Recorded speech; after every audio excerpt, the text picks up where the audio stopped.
The Dove Network welcomes you to the following presentation of Double Dropkick Podcast.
You know what night it is.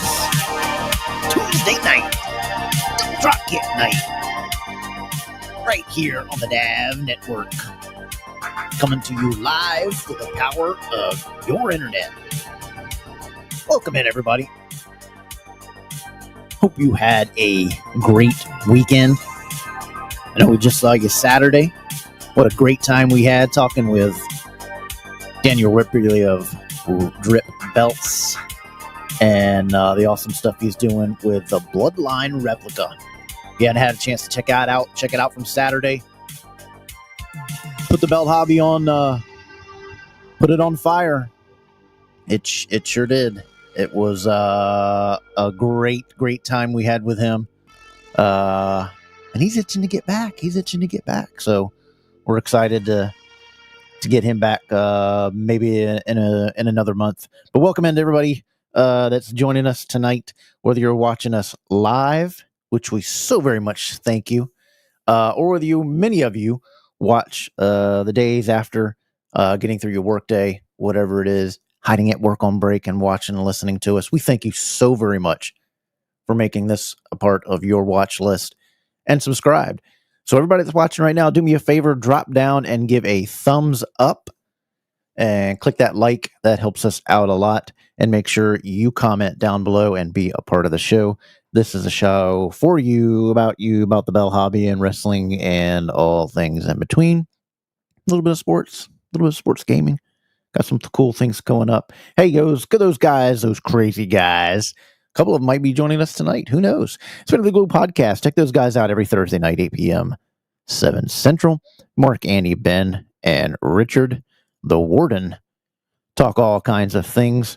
And this week, they are talking about which...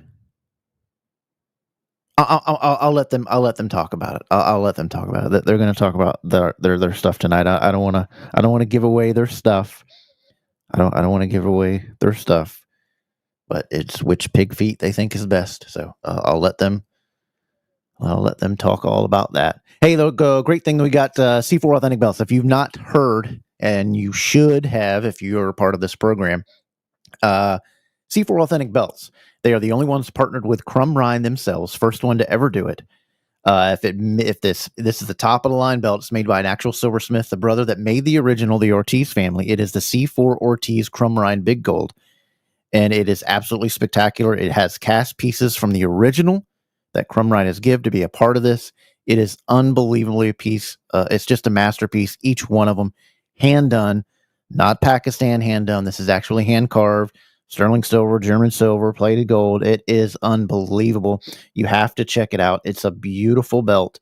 You got to check out Colin over at C4 Authentic Belts and Facebook and C4AuthenticBelts.com.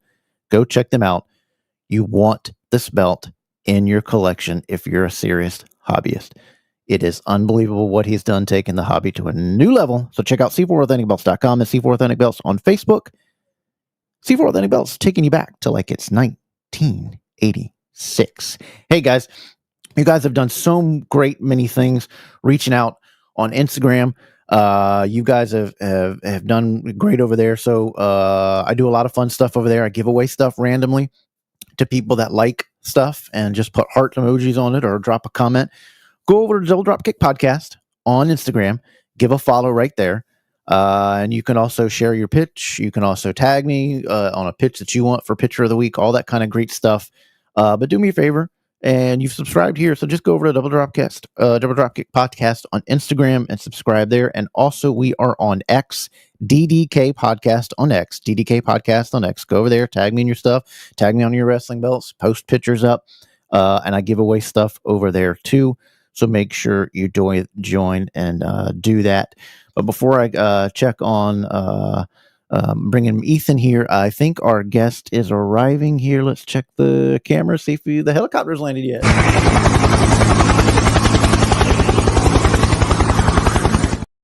Yeah, it is. He's landed. So we'll get him in the limo. We'll get him on over to the DDK bar, over to the club, and get him all make-upped up and get him in here. We do have a cosplayer. Just making sure Joker's not around. We have Batman. Batman is here. Batman. I'm Batman. Although I like Superman better. Bruce Wayne, give me $1 million. I'll like you better. But anyway, we got Batman here, cosplayer. As you guys know, member of the 501st. So I love cosplay. Love doing all that kind of stuff. It's a great thing. We'll even find out if he's a Star Wars nerd. Gotta have a little bit in there, maybe, hopefully. He's an Indiana Jones cosplayer too. Maybe we can get him to dress up as Ethan Thompson. I'm KEV Kev.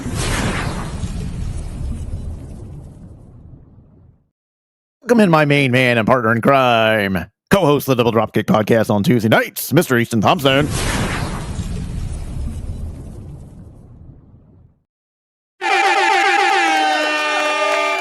Bring him on, producer. You're fired.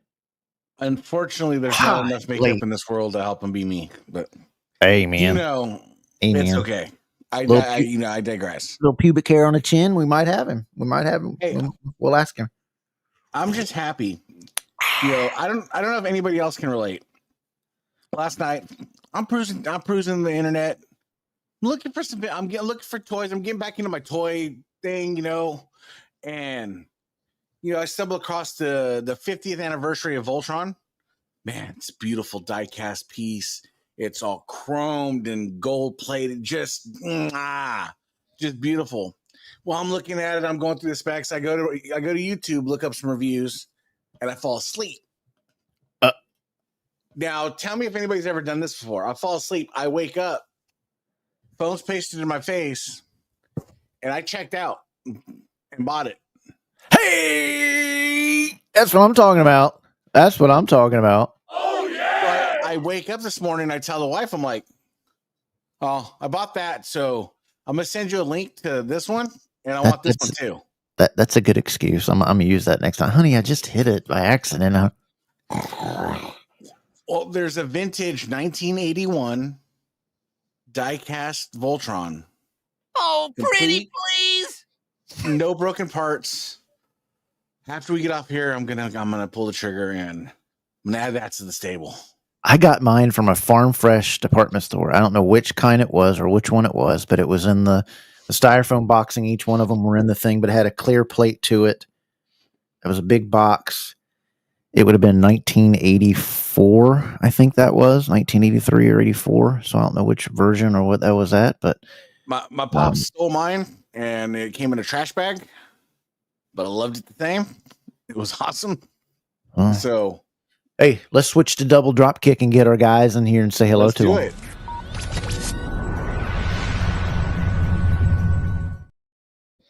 Double drop kick mode initiated. Let's say hello to everybody. What's going on from all the guys around the world? Hey, I know this guy's the Batman guy. I'm a Joker guy myself. He's Batman.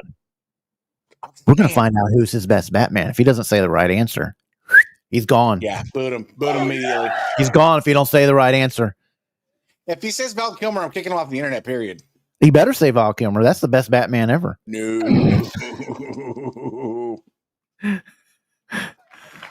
How dare you? Jeez, y'all. That C4 started just rocking back. It was going to fall off your shelf. It was so offended. Yeah. Rob's from us around the world. New Zealand, Australia, checking in. UK. Hey, over there in Pakistan, Bangladesh, talking in Italy, Canada. We got South Africa checking in again. We got them all around the States and Canada and Mexico. Welcome in. Hey, over there in Alaska and Hawaii checking in tonight. Hello to everybody. Welcome in to Double Dropkick Podcast. We thank you so very much. Please do us a favor. We work very hard at doing this. At 6 months, we've built up a little over 1,000, 1,020, almost 1,100. So keep helping us get there, and you do that by liking.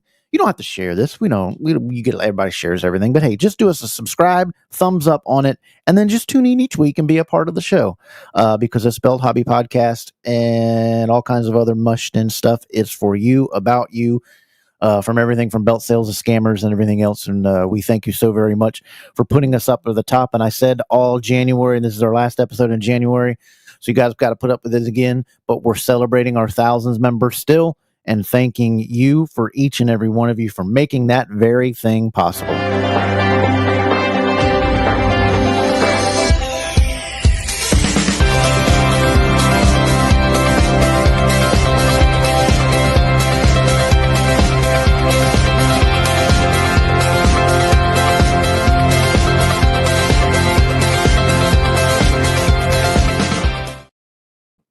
You guys are awesome. And hey, I want you guys that watch afterwards to be a part of the show. Comment. I'll respond to every one of the comments. I don't know if it's 10,000 of them. I'm responding to every single one of them.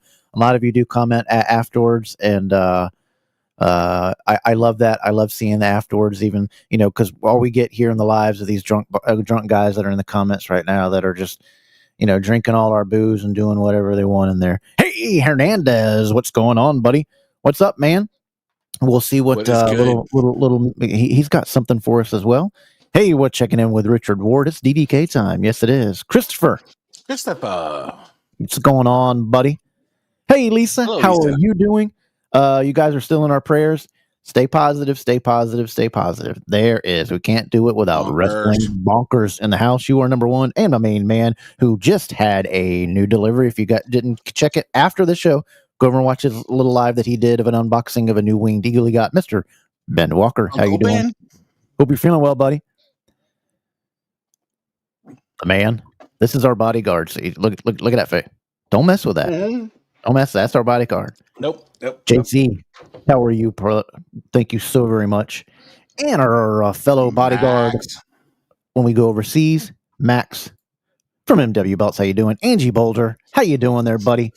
He was best friend with Moses back in the day. Christopher, yes, you are. Getting to know everybody. Classic, yeah, we do it up. We do it up right. A lot of people say they love our music on here, and I'm thankful for that. So that's why we've kept it kind of the same thing going on. What's up, BG? What's going on, man? What's going on? I'm looking dapper tonight. I just got a little sweatshirt on. I don't have a backwards hat on. I don't have that. What's up, Natch? Vince from ORM. If you want a great belt, hit up him or MW Belts. ORM and MW Belts. Hit either one of them up, depending on your price range, or get them both. Buy one from each. Share the love. Get them both up. Yeah. Share the love. Share the love. All getting to know each other. And we can't start it without Deuce. Now it can start. Now it can. Make sure you start some trouble in the comments like you always do. Stephen Hammer, the other half behind the scenes. He was with us this weekend. He does all our special episodes. He helps out. Comment disappoints me. Yeah. Some graphic stuff. He's got a nice butt and a thong. Stephen Hammer, part of the DDK crew. I was surprised. Holy cow. From across the globe. Literally. His worshipfulness joins us. The man from BBB. What's up, Nick? How you doing, buddy? Hope everything's going well with you. Hope you're safe. Have some safe travels. Ethan is the man. I need that Voltron. Yeah, you do. There is Jerry. I mailed his belt thing out, and check this out. I mailed his thing. Had everything right. The zip code, the street address. I just mixed up two letters in the word of the street, and they sent it all the way back from California. Like, if it gets there with the zip code and the street number, they should know where it goes or who it was. Oh, I'm sorting mail. Oh, wait, this is... Nope, I'm going to send it back. It is California, though. You could put, as long as you put the zip code on here, you can put my name on it, and it's going to make it with our post office. But maybe that's California. Hey, I thank you so very much for that. Spanning the Globe does do a great job. They're going to do a belt giveaway at 500. Thank you for spending your time with us. We greatly appreciate it. Can't say it much more than that. All right. So everybody's having some problems with some shipping. Well, folks, I believe he has pulled up, and I want to make our guest has pulled up, and he is. Yeah, he has arrived. There he is. There's the limo at the door. He has been walked in. Hope it was a great drive. Hope he got liquored up before he came in. If he didn't, hope he got some orange juice. But ladies and gentlemen, we have a great guest for you today. Please welcome from MDS Comics. He is none other than Batman. Please welcome. It's not playing. It's not playing. It's not letting him on here. What's going on? Is the Joker messing with him? From Gotham City. I think the ghost is. I think it's messing with him, saying that he is not connected. But I see him down in there. Give me 1 second. That's weird. Does the Joker have his parents in an alleyway? It has something. I see him. Yeah, you don't move back there from that. It's something's going on with the. I see. I'm seriously thinking maybe it's the Joker now that is that's messing with him. Please welcome in Matt.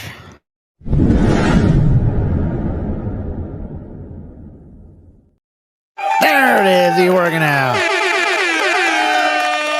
What's up, Batman? What's up, everybody? What's going on, man? Not Hey, much. before we get you on, we got to let everybody know you're here, DDK style, right? So get the signal up.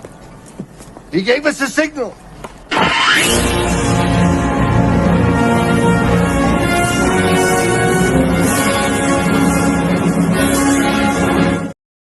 Wasn't a bad signal, but we jokered it a bit with our logo. He's a crazy guy. So how are you, man? Good to meet you. I'm doing good. Thanks for having me on, guys. By the way, thanks for bringing me here in such style. I have never been in a limo that nice. Hey, baby, we give it all. We Only even the give you best. dollar bills to toss out when you get out the car. We do it up right here. Tell them in the chat. Tell them in the chat. Yep, we fly you over a helicopter. I mean, we're in an undisclosed location. We don't give it out, but we're hopefully the Joker doesn't find you tonight. But I've been watching some of your stuff, and you're a talented artist. You're a belt collector. You do some leather craft as a hobby, and then at night you go out and fight crime as Batman. But first, where did your first love start? You're obviously a wrestling fan, right? Are you a fan of today's wrestling and keep up with it today? I love any form of wrestling that's a good story. I try to keep up as best I can. Sometimes I miss it, but I'm loving what's going on right now. So, yes. Nice. What's your faction of choice? You mean wrestling company? Yeah, organization like AEW, WWE, NWA. What's the TNA? I'm really digging TNA and WWE right now. Like their storylines are really good. As an artist and a comic artist, story is a big thing for me. So having good stories, being emotionally invested is one of those top things. So even if it's just like one of those short YouTube clips, if I see something and I'm drawn to it, yeah, I'm in. So, well, that's interesting. So that leads to a great segue. Like, what for someone to pick your brain? Then as somebody that writes comics and does these things and storytelling and this, that, and the other, what is one of your favorite storytellings of wrestling of all time that you remember? Like, man, I loved that story. Phenomenal question.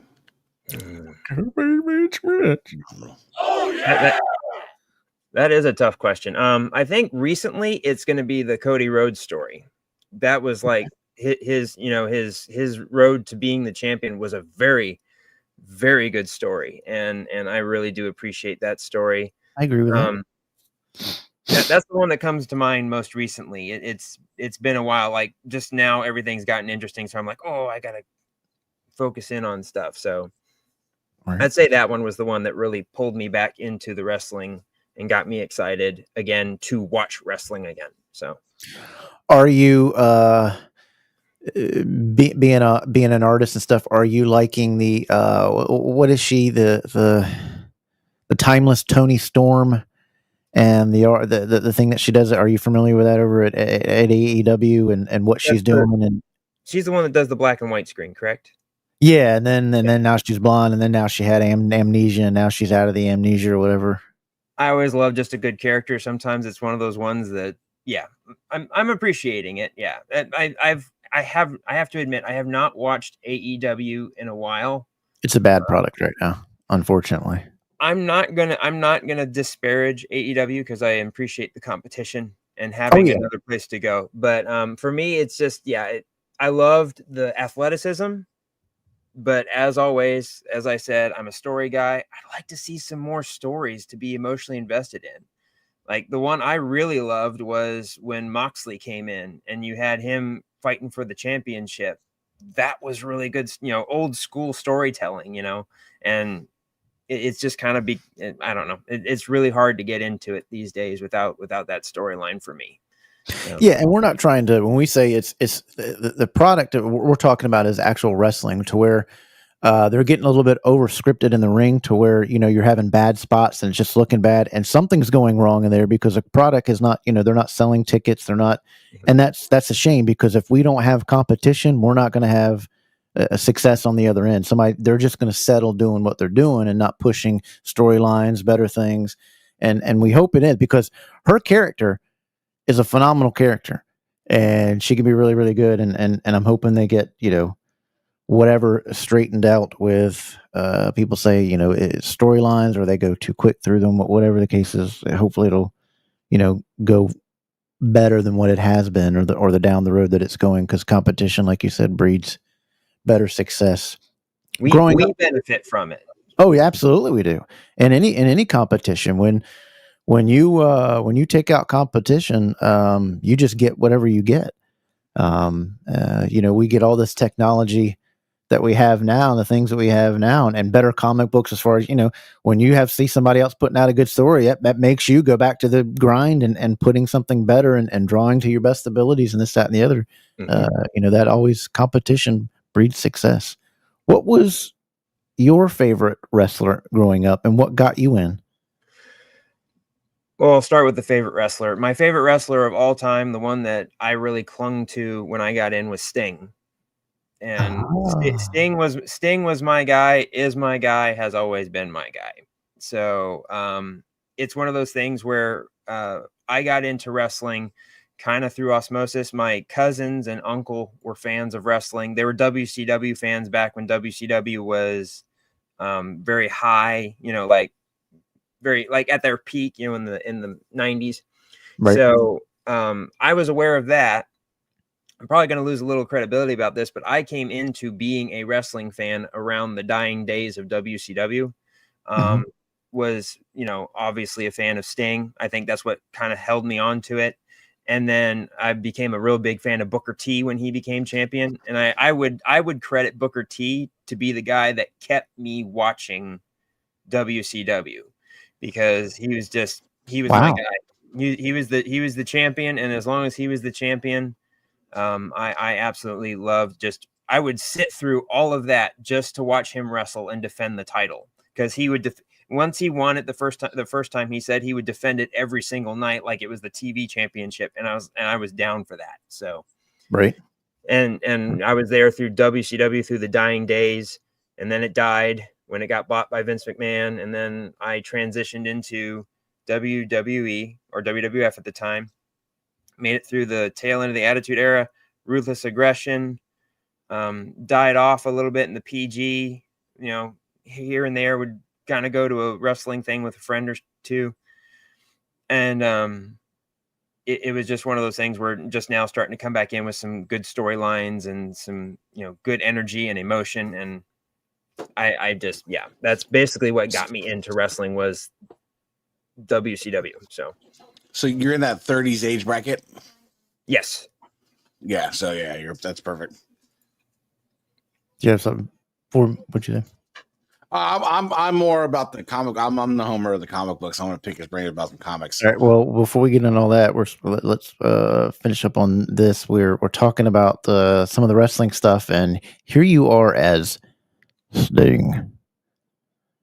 And we can now understand, because I was asking, why'd you pick Sting? But, you said that was one of your favorites growing up. I just recently got to meet him at GalaxyCon. Oh, really?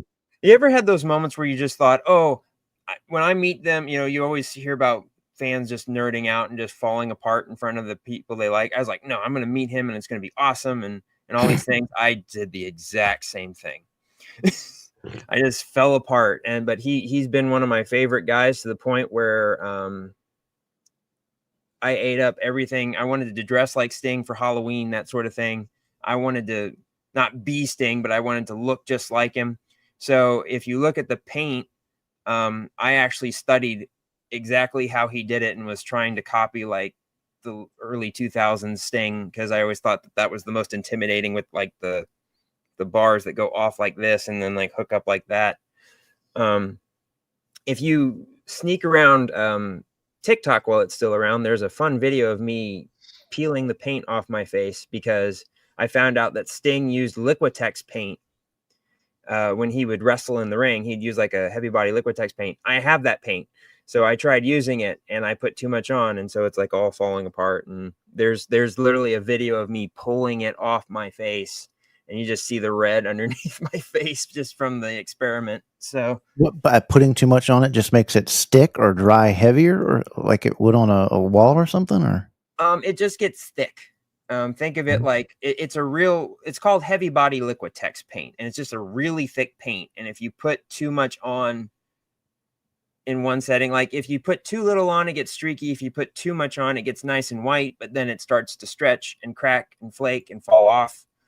Not very good when you're trying to do a cosplay. So if in these, what this ended up being was just professional costume makeup. So Yeah, his face is on point there. Even the way he tilted it to the side, it's on point. The dude studied him. You definitely studied it and nailed it. But it's still into do you dress up as any other wrestlers, or is it just Sting that you've done? Have you tried Booker T and gone as hard on Heat? I cannot touch Booker T for many PC reasons. Like I heard you guys when I was in the back, maybe you could do Ethan Thompson. First of all, I don't think I could replicate the awesomeness of an Ethan Thompson. But you're kind, but I there's not enough makeup on this planet that would do it. But you know who I see? You know who I see? That I think you would do a great one. Who? Throw a wig on, man. Seth Rollins. Ooh, I could be Seth Rollins. I see some Seth Rollins. Seth freaking Rollins, baby. Oh yeah, I could probably try that one for sure. Yeah, you could get away with that one. But you nailed the way, and there's, you see him. I've seen videos of when he does it, and it's like a fine. I don't know what he's using, but it looks like just like a pencil almost, and you can see him doing that thing. And you've studied that down to a T, because it's dead on. And the little head tilt there, like a chisel brush. It's like a flat brush with like a little slant at the end of the bristles. This is how hardcore I studied, because I had a TNA DVD about him, and it was him painting his face, and I literally studied all the brushes, type of paint. Like, what'd you ask him? As an artist, how many thousands of times have you drawn his face mask? Not much, surprisingly. Really? Yeah. I've always like my art stuff kind of goes to superhero. I have drawn Sting a couple times, but no, not to the. You would be surprised with how little I've drawn Sting. I need to rectify that, honestly. Was this the night that the paint got too thick and you had to peel it off, or was this a good night? This was after the paint peeled off.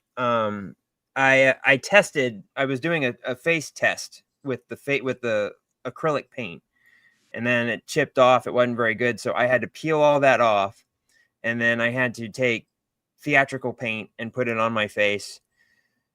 Fun thing is when I removed all this within the next day, just because of all the pulling and the rubbing, my face had like puffed up about a size too big. So I had like a really puffy face from just all the skin irritation. That was fun to experience. Wow. Basically, I'm going to say this to anybody out there who wants to dress up as Sting. Just use makeup. Just use regular theater paint. It works just fine. So what got you into belts? What led to the love of wrestling belts? Was it just wrestling, or did you see the belts like I'm pointed on my end, like see the belts like, I want to have one of those. I love those. I would say it was a wrestling superstore. But I think what really got me into loving championship belts was the Crumrine. It was the Crumrine. It was WCW. WCW was my thing, and it was the Crumrine. It was the WCW championship. And I even like bought WCW figures that had the little belt, and I wanted a belt so bad that I made one out of like a felt and cardboard, and I copied it off of the little figure or the little figure belt. And then I started making them out of metal. I had my own backyard wrestling federation for a while and made my own belt with that. So that's what really got me into belts, was just the art of the Crumrine. I was a big fan of the WCW United States title. Crazy enough, I was a fan of the hardcore title. I thought that sucker looked awesome. Any JMAR WCW title was kind of my thing from that point on. But that got me into belts. And then you found out with Wrestling Superstore, You had belts. Unfortunately, I never got to own one because at the time that was a lot of money. Still is a lot of money these days. But now that I'm an adult, I have this thing called adult money, and I can buy belts when I have enough. So I've acquired quite a bit of a collection of belts now that I'm a grown adult. So How many times were you world champion of your federation? 12. Oh, To be nice. fair, between my family members, I was the oldest and the most present. So of course, I kind of was just out of being there. So I just ended up being my favorite was the United States title. I held the United States title, and that was my favorite title. So That was your favorite title. yeah, we made. What was your ahead. first? What was your first title that you got? Your first belt that you ever got? As far as in the wrestling organization or collecting wise, Collecting. Yeah, collecting. it was the WCW Big Gold. Actually, I still have it. It's sitting on the railing over back here. So I still have the first belt. It was that old school kind of really thin 2mm plates with the Velcro on the back, the really stiff strap. It wasn't screwed onto the belt on the strap. It was riveted on. Riveted. There weren't any getting that off unless it broke. I still have that to this day, and I cherish that thing like it was the real deal. That's awesome. Yeah. That's awesome. So, moving into what led you to say, "Hey, I want to start dabbling into leather with your MTS leather and doing that as like a side hobby thing." What led into that? This is gonna sound silly, but mainly just because I couldn't afford to hire someone else to do it. So, a good re-leather job is around 300 or more. So it was one of those things where realizing that a lot of that cost of what a belt re-leathering is going to be is work time, basically, labor. I realized that I could buy the tools, and the tools would be a short investment, and I could spend probably a couple $100 on leather and tools, and then I could figure it out, and I would save time and I would save money because I'm technically taking on the labor myself. So that's Right. what really got me into it. Was just I could not afford to have someone else do it for me. So if I can't have someone else do it for me, it's pretty much the case for me. If I can't have someone do it for me, I usually try and take a crack at it on my own. And if I can't do it, then I try to find someone else to do it for me. So What was the first belt that you re-leathered that led you into? it was either that fondue belt, or it was the AEW belt. Not this particular one. I got like a really cheapy one. That's a thing all itself. I learned about scammers immediately. But I managed to get my belt, and I re-leathered it because to be honest with you, it was just like a really cheap strap. It was a leather strap, but it wasn't like finished and all that stuff. So I re-leathered it. It wasn't 100%. It was all crooked. There was like some plates that were crooked and all that stuff. First time learning experience. And I think that one, the Fandoo, was the second one I attempted, and that turned out a lot better than the first one. I mean, you went all out because you went with a croc backing on it too. I mean, you said, well, yeah, if I'm going to go all in, I'm going to and make some difficulty here. Let's throw in some croc backing. I was a big fan of that croc style backing, but I gotta admit, I hated the red backing. I hated it so much.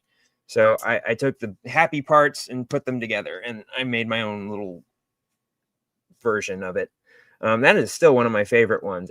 I'm still very proud of that one. So, and then there's the shop rind version, which let's just say that was a learning experience. first time Look saddle phenomenal, stitching. man. I mean, your burnished edges and your stitching. That was the third attempt.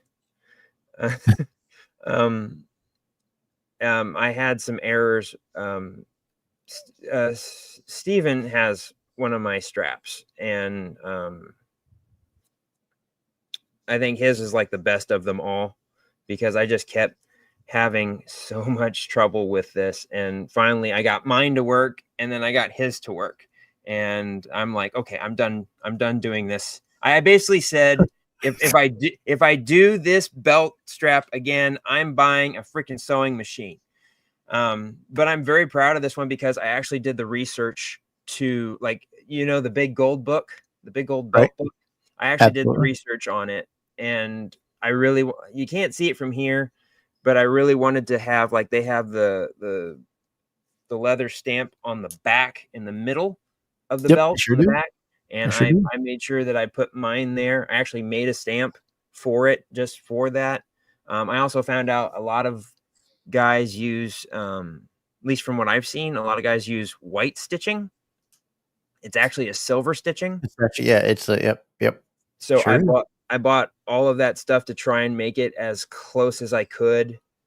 I even tried to find the exact dye, which I ended up going with a burgundy because it was the closest to what the old school belt looked like. I love it to this day. Like this belt right here is my holy grail. And like, as soon as I got this one in my hand, it's like I can die happy. Because this goes all the way back to WCW when I love WCW. I love their championships. And this goes, when I see this, I see the WCW championship, and it just makes me so happy that I have it. So yeah, it's the most. I say there's 3 iconic belts, and people sometimes can disagree, but I think the Crumrine, the Winged Eagle, and the 10 pounds of gold, I think they're just the 3 of the most iconic belts of all time. I would agree with that personally. I would throw the undisputed title in there, the original undisputed title. I'd say that's iconic too. But that one, the AEW one, was a fun one. That was my second chance at redemption. So the tooling looks great on that. Yeah, I was really, and that's your personal belt too, as well, right? Yes. Gotcha. That is I forget who, a Mayan championship belt back when Mayan was still around. And I like this. Yeah. I like this. Yeah, for a while there, I was getting into bracelets, and so I made this was during Man of Steel, so I did a lot of tooling and stuff. Like, I'm very proud of that one. So yeah, that's pretty awesome. I like that. That's why I wanted to put that one in there. I thought it was pretty killer that you had that in there. The other great thing it is the Crumrine is probably the holy grail. It's probably the most valuable belt there is. Steven says, worth the wait, worth the time, worth the money. Yeah, that is. The only thing I didn't like was how quickly the nameplate became letters, and how quickly the nameplate from to all gold to the letters gold. I think what he's talking about is when it went to just a trophy style nameplate. Yeah, that happened in WCW, I guess. I think that happened not too long after in the 80s, I think. Don't quote me, but I remember reading about that where they, like, Sting's was made, Ric Flair was made. Yeah, the trophy style had to be on the WCW, because I don't ever remember an NWA champion have a trophy style plate made for his in the NWA growing up. I think Dusty. I'm trying to remember. Dusty Rhodes had like the fancy style one, like that came with like the original Ric Flair nameplate. Sting had one. Dusty Rhodes had one. There's one more person, but it's evading me. But then they started switching over to a trophy plate, just to save time and cost, I would say. It says, that point happened in the yep. Dusty actually never got to he had his made, but he never got to hold it with it on it, which was kind of disappointing. Yeah. What's up there, CJ? Welcome in. Late getter. Should charge you double at the door. What's going on, CJ? How you doing? Yes. The main thing, the big thing that you're in, and Stephen was telling me about that I was doing a lot of stuff in, and a lot of the guys will be excited in the chat, and ladies too, and Ethan too, about your comic and your cosplay. Tell us about MTS Comics and how you led into creating this and what goes into it. Well, I would say as much as I love wrestling, art and comics was my first passion. And I can't remember a moment when I didn't have a pencil in my hand drawing something. And I still remember being a very young kid drawing Spider-Man, and all it was just a big round head and a stick body, and it had you could tell it was Spider-Man because it had the spider eyes and the webbing. I just screwed that up. And then my family nurtured that art bug, and I learned how to draw comics through a bunch of books. There's a really popular book out there amongst comic fans. It's called How to Draw Comics the Marvel Way. Ethan's shaking his head. He knows what I'm talking about. Oh yeah. I like to brag. You might appreciate this, Ethan. I like to brag because I like to say that John Buscema and Stan Lee were my first teachers because of that book. So because they were the ones that wrote and drew the book. Man, I've been drawing since I was accepted at the San Francisco Art Institute. Man, just having you on here is cool. You know, I was one of those guys that like I just studied comics. Like, as much as the stories were great, like I studied the artwork. I studied how they drew it. Like, you know, and we grew up in a spoiled time where we had guys like Alex Ross, Jim Lee, Todd McFarlane, just so many like wickedly crazy comic book artists. Mm-hmm. And it's just like you watch these guys, you like me, my personal favorite artist of all time is Jim Lee. I don't think there's if I could ever own a personal sketch from him, that's like my grail piece. Mm-hmm. He's just that mine. I'll go on his YouTube page and watch his videos for hours, his live streams and stuff. Mm-hmm. Oh. I do the same thing. Like you can learn so much from just studying someone else and how they approach something. It is so beneficial, and the benefit of internet and the way we have, you know, so many ways to access artists now through YouTube, and we can just watch them. I remember in one of his videos, he had like a 5-hour YouTube video that was basically from his Twitch, and he drew a page of Superman. And I have that saved, and I've watched it so many times, just studying how he approaches the page. His ink work is so phenomenal, and the things he does, like I know most people aren't going to understand, but the things he does, like to finish, I watched him do a Wolverine where he's using a tip of a paper towel. Yeah, he's creating smoke with the napkin or the Kleenex, you know, and he's creating that smoke effect. The whiteout with the tip of the business card, you know, yep, to get that little flicking it to create debris. That's a really good way. Another way of creating like stars and stuff is taking a toothbrush and flicking that rain effects. Yes, that's the beauty part of comics, is each level of comic book making. You know, you got your pencils, inks, colors, lettering. It's all an art.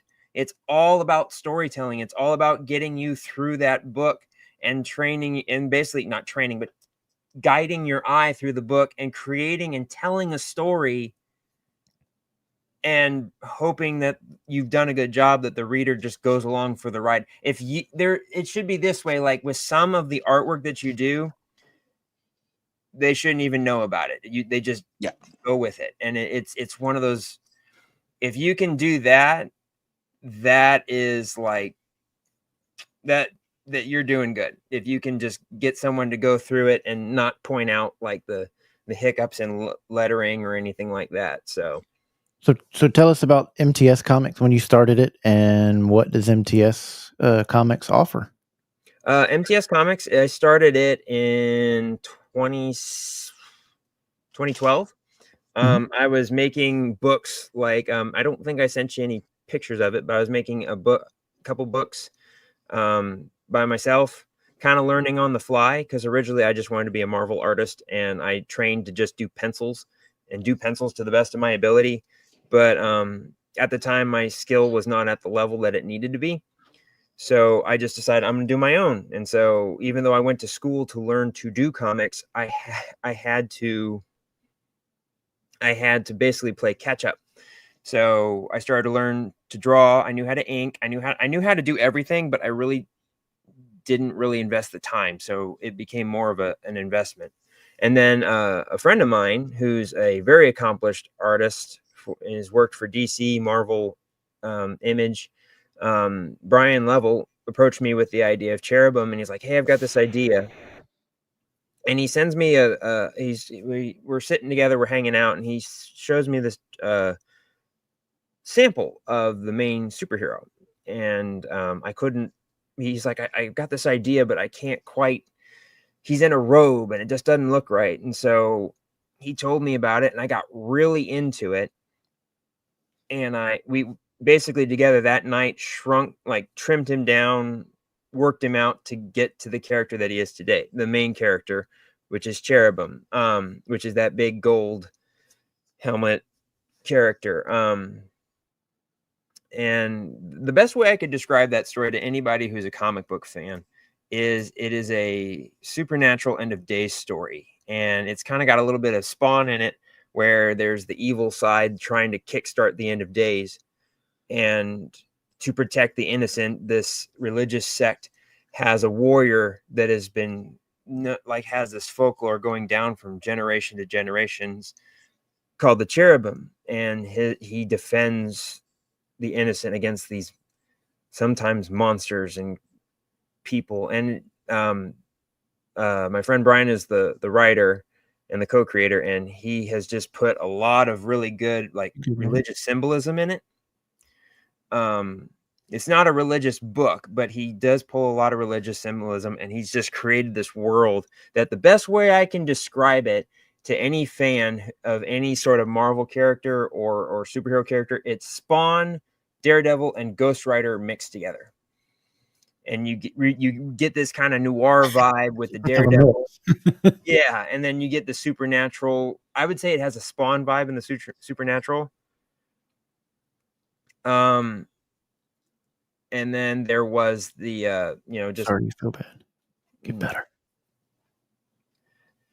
But I would also say there's that supernatural of Ghost Rider, which I tried to replicate. So I mean, you're even in this cover, it has it almost gives me that swamp thing or the Swamp Thing vibe, that dark kind of grungy, this is gonna be a story, you can tell. That's my Frank Miller showing. So I'm a real big fan of Frank Miller and his black and white use. So that's my Frank Miller showing. And how many issues of this one do you have out? I see 1 and 2 here. We have issues 1 and 2. I am working on 3 right now. Actually have a page sitting on my desk. Since it's between him and me, he writes it and I draw it and ink it. It's been kind of one of those things where it goes slow when it's just a couple people. We don't have a big machine behind us, and got your back. And it takes time, but we try to make sure that it's worth the time and the wait. So yeah, it's you're an incredibly talented and gifted individual. That's for sure. And if people are interested in that, you have this is your Instagram here for folks to go on for your MTS Comic Instagram page, and then you have on that page, which I found really helpful too, guys, is there's a link tree in there to where all his socials are right in there too, that you can find all of the stuff right in there as well. And MTS is even on Facebook. That's their Facebook page there. So if people are interested in purchasing those comics and whatever, it's on that link tree too. I think I saw it, right? It takes you right there to where you can go into the. Yes. The link tree will take you to all my socials, and at the top should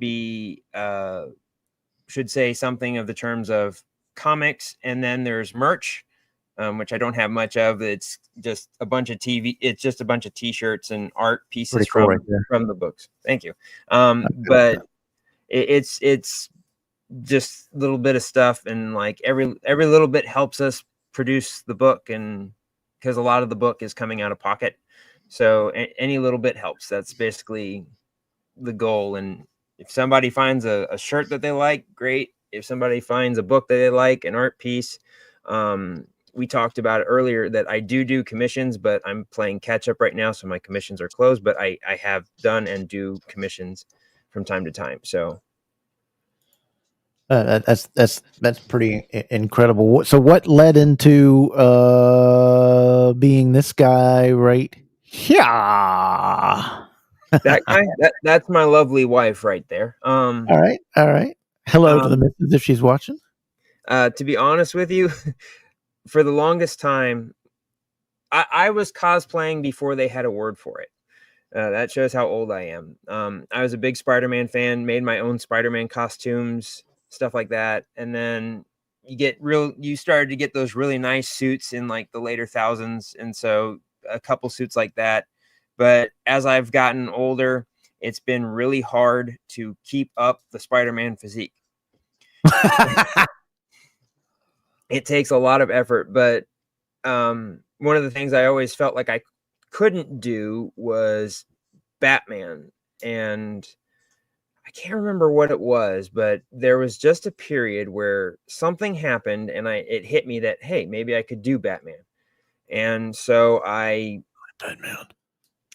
started building Batman. And that first, this is actually the version 2. Oh, wow. He was 3. My mother is on here. So, hey, welcome in, Mom. Oh, yeah! Nice. But Batman, behave in the chat. Yeah, we gotta behave. No, but Batman has been my most recent one. So, first version was the Dark Knight Returns, which was that old one. Did you ask the prominent question, Kevin? What's that? No. We're still talking about it. Oh, I got a little head there. No, let me go back to the Batman scene. So, which is your favorite Batman costume? Or these are the 2 that you have? Those are the 2 that I have. They're basically similar to each other. It's just this one I can turn my head in. Okay. The first one is this was kind of like we were still tweaking some things. This was like its first outing. But this is the Dark Knight Returns Batman. And I did that because I was getting a little hefty around the midsection. And if anybody's seen The Dark Knight Returns, Batman's quite a hefty character in that. So I figured I could get away with it a little bit. That one is a pain in the butt, though, because the head doesn't turn. And in one of those pictures, you can see me turn my head and like the mask is like hanging out here. So this one is constantly just I'm Michael Keatoning it all the way through. And it is, right there. Like you can see it kind of pulling off. Right. And I'm Michael Keaton it all the way through. So it's just like this, where that one that's in the snow, I can actually turn my head a little bit. So out of curiosity, Ethan, you're asking about the definitive Batman question. Who is the best? Are you talking movies? Movies. We're going movies right now. We're going cinematic. I will say my top Batman, and I can say this because it counts because it was a movie. Kevin Conroy, Batman the Animated Series, Mask of the Phantasm. Nobody tops Kevin Conroy. Mask of the Phantasm is a phenomenal movie. Yes. I will grant you that. Well, let's go live action.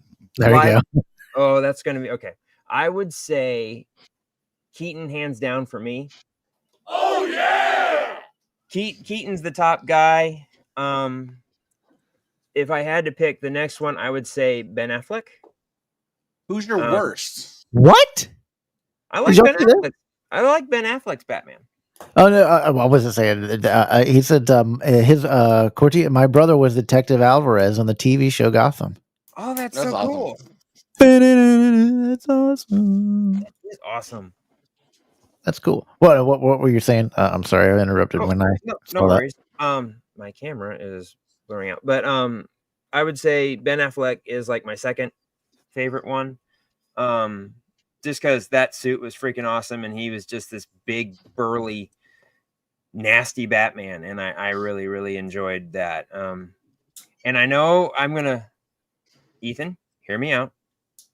I am a big fan of Val Kilmer. Oh, Hear me out. Hear me out. okay. Hear I'm me listening. out. Before you throw me out, Oh, hear on me aisle out. 3. On aisle 3. Before you throw me out, hear me out. He was facing an impossible task, coming on the heels of. He's acting. I think if you ever like see like some of the behind the scenes about how Schumacher made that film and the character that he was, it makes sense why Kilmer played him the way he was. So I would not put him in my top 3, but he's an honorable mention. Now that I get my breath, I'm gonna go ahead and I'm actually gonna side with you because there's one person that if I could just erase from the Batman universe, George Clooney. Good Bruce, terrible Batman. Yeah. So I would say that. I don't speak ill of Clooney, but it's one of those things where it's like, yeah, he's not really in any of my lists just because he kind of got the raw deal of. I don't really think he even had time to prepare for it much. So, yeah. But yeah, I would say Clooney's down there. But yeah. And here's your Spider-Man days. Do you still not do Spider-Man just because you think the physique, which I don't think it really matters when you're having fun, but that's a killer voice right there. Do you still do him? I still do. I do him once a year. He's like Santa Claus. Spider-Man shows up at a local comic book shop, Comics to Games, in Florence, Kentucky. Really good shop. I became friends with them so many years ago. But I just walked in and was like, hey, do you guys need a Spider-Man? Maybe you could just hit, because they always had long lines. There's this, I'm getting ahead of myself. There's an event every year that's called Free Comic Book Day. And it's usually the first weekend of May. And it's an opportunity where basically all the different kinds of companies, Twilight Vampire is the best Batman. I would say Robert Pattinson's the top 3 in my listing. But anyway, Free Comic Book Day is where all the companies get together and basically release free issues of books. Either they're reprints or they're like promotional material for upcoming events. And participating bookstores and comic shops will hand these out. And the lines can get long. And so at Comics to Games, I offered to just kind of go up and down the line. I was starting cosplaying at the time. I was just go up and down the line. I'll just keep the kids busy and distracted. And I've been doing it for years. The only thing I can say is just it's been years, and it's been a very enjoyable partnership. So that's pretty cool. That's pretty cool. Well, our hour is just about up here with you. Your time flies when you're having fun and talking cool stuff and fun stuff. But I wanted to make sure that we, talked about how do people get a hold of you if they're interested in the comics, to talk comics, to support you and this, that, and the other. On your stuff. So what's the best ways to get a hold of you? Again, is the MTS, this is your Facebook? Yes. The best way to get a hold of me is my MTS Comics on Instagram. That's where I am the most. I'll answer messages more often there. If you're wanting to purchase things, like I said, there is that link tree in all my bios. So wherever you go, there's a link tree there. But it's a website called gumroad.com. You just search for MTS Comics and I should pop up. Main one I would say is the least one I visit most is just Facebook. You can find me on Instagram, Blue Sky, TikTok, for however long it is still around. Yes. I would agree. Robert Pattinson was good. I think he reminded me a lot of Keaton. So Christian Bale was good too. Yeah, I'm not taking anything away from Christian Bale. I did. Yeah. Christian Bale was one of those ones where you kind of needed to, right. You needed him in order to do other things. But yeah, any social media, as long as you see that green MTS Comics, that's me. So yeah, I'm thrilled that you came on tonight and talked about this. As somebody, like I said, is a member of the 501st, and I dress up as I'm TK 7607 Stormtrooper, and done it for years and years and years and years. I love this aspect of it. I'm learning a lot about your MTS Comics. I'm definitely going to be on board and be watching. I want everybody out there to support him. Support, not just the big guys and stuff. Support the little guys that are true artists of what they do.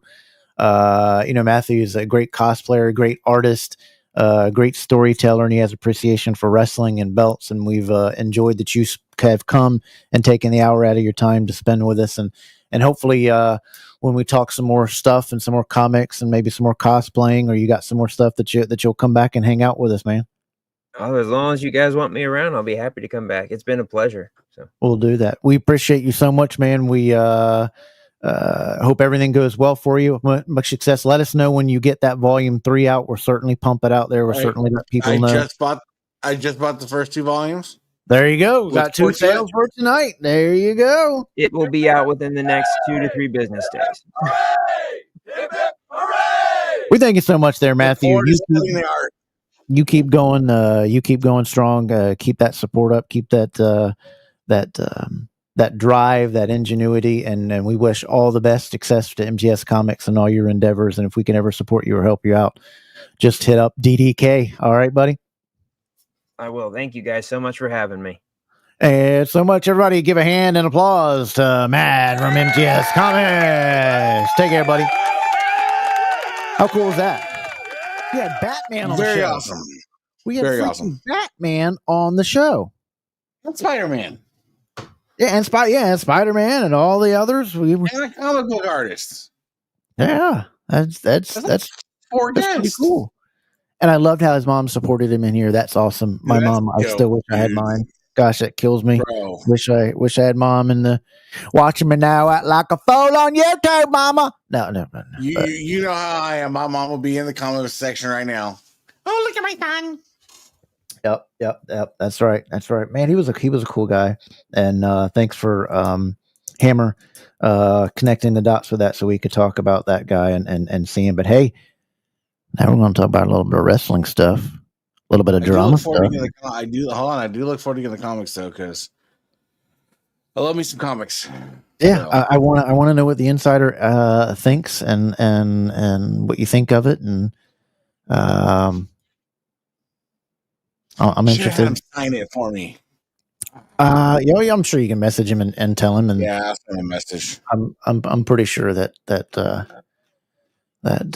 he would do that. But before we get into like I said, when the big events and the big things that happen, we usually always want to cover them on here. We're going to talk a little bit of Saturday night's main event coming up here. So you want to stick around for that. And then we're also going to dive in with some guests on some little stuff about, I guess it's a little bit of my rant. What's going on with the belt prices in the hobby? Just a little peaceful advice from us here at DK talking about that. We're going to be talking about that as well in the second hour. So I'll throw that out there. What's that? I said I do have a belt for sale too, so I'll throw that out there. All right. Well, we're gonna do that, and we'll do that. Hey, finally we got Platinum in here. What's up, buddy? Right? Good morning. We're getting ready to talk some good stuff, good wrestling stuff, good belt stuff, good belt sales stuff. Everybody getting it. Everybody's cheering on, and we got some pretty cool guests that we're going to talk about some stuff with and find out what they got going on. But you guys know what you have to do. If you're enjoying the show, you got to make sure you like and subscribe, and then tune in each week for us and be a part of the show.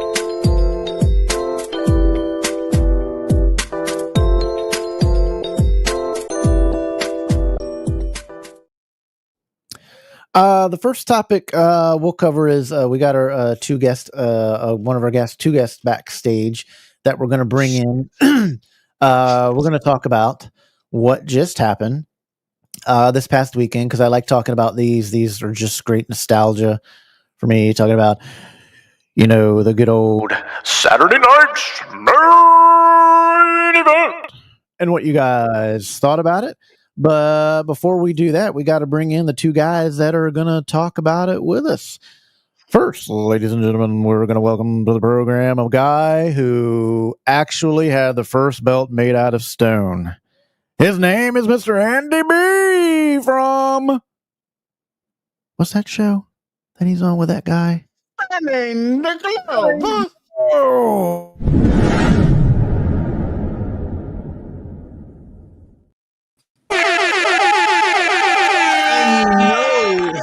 Andy B. Hey, you know, Spanning the Globe, and he was around when it was invented. Yeah. I was there. And then we've got the enforcer. He is named the Warden because he will inspect your hiney with a glove. Please welcome to the program from Spanning the Globe podcast, another co-host talking Saturday night's main event. Please welcome to the program Richard Ward, the Warden.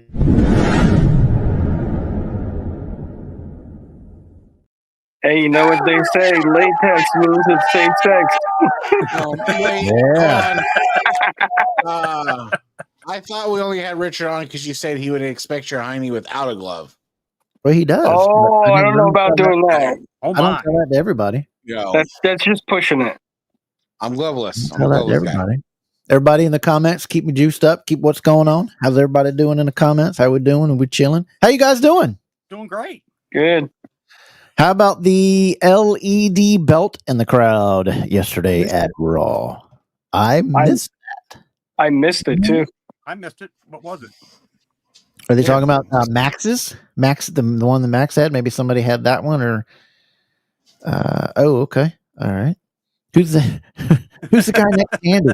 I don't know. He said he was a warden at some, I better not say that. at some all male prison. You don't mess with the warden. Yeah. No, I didn't send the limo for them. I send 2 bicycles and a bologna sandwich.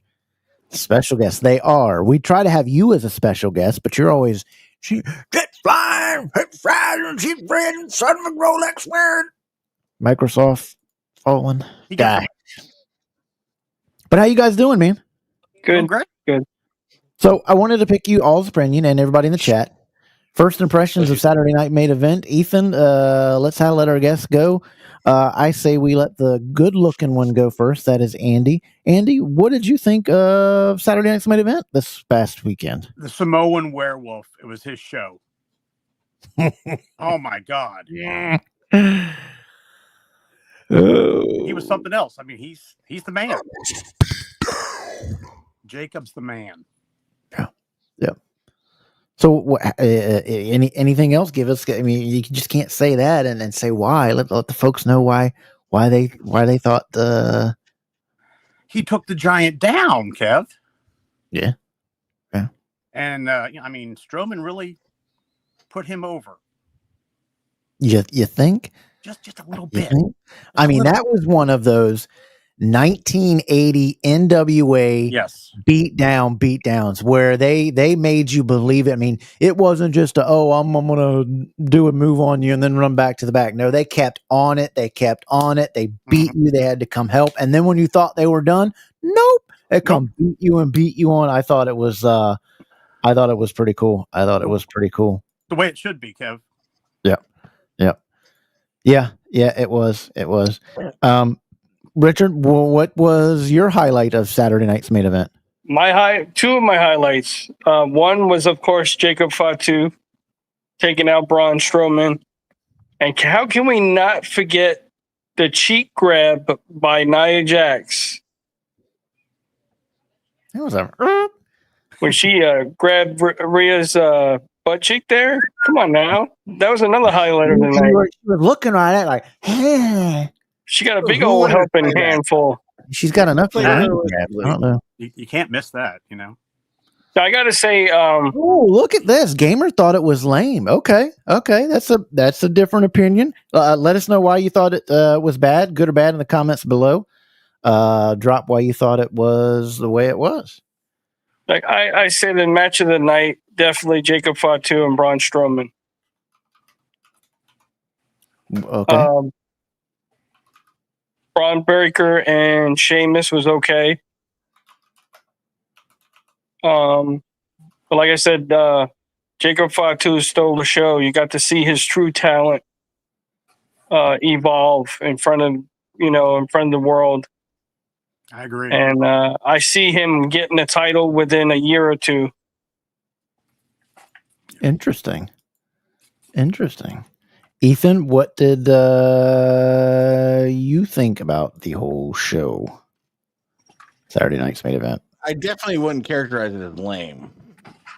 Obviously, Jacob Fatu and Braun Breaker stole the show. That was just it. I'm a mommy loyalist, so anytime mommy's on the screen, good, bad, or indifferent, it's gonna be good. That's just how it goes. Gunther and Jay was fine, and everything else was very kind of normal. But mommy and Jacob Fatu, those are the glue right now. That's the glue for me right now. That's holding it together.